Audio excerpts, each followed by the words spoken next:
All right, let's jump into challenge number one. I'm going to scroll down here to challenge number one.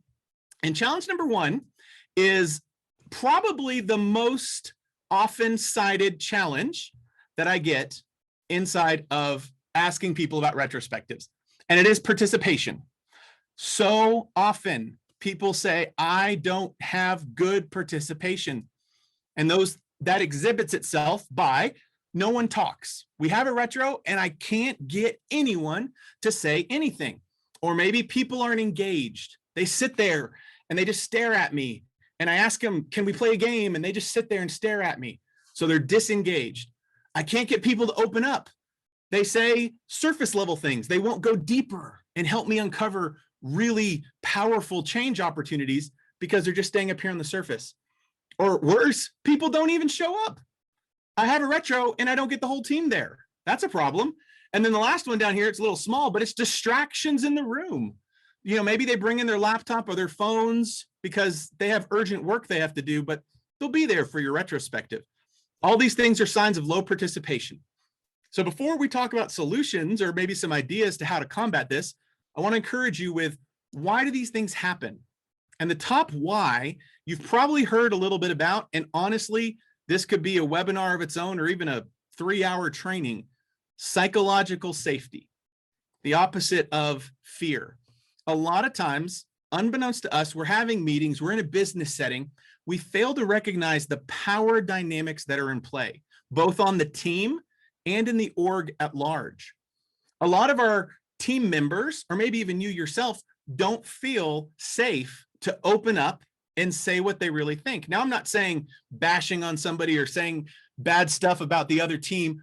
What I'm saying is, what do they really think could improve? What is their real suggestion for how they might get better themselves? Imagine this scenario. I'm a brand new employee, or maybe I'm a tenured employee, and I know that people are getting laid off. And so I don't want to get laid off. And someone says, do you have any ideas for improvement? Well, I know my idea for improvement is actually that I should do some training so I can get better. If I'm worried about getting laid off or whatever else might be concerning me about my safety on the team, I might say, I don't have any ideas. I'm good. I might actually be silent rather than speak up if I don't feel safe. There's some amazing experiments. There's one in particular, I forget the name of it, but it's on YouTube. They did a study where they had people in a room answering a question down a line. Which of these lines is the longest? And each person would answer line A, line A, line A. All of them were actors except for the actual test subject, who didn't know he was the test subject, and the rest were actors.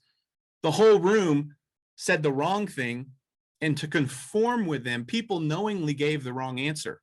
They knowingly went with the group over what they knew to be true.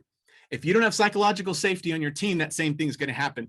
If 9 out of 10 people on your team say everything's great, and the 10th person feels there's something that can be fixed, they'll more than likely go along with the group to not cause waves and say, yep, everything's fine, just like everyone else said.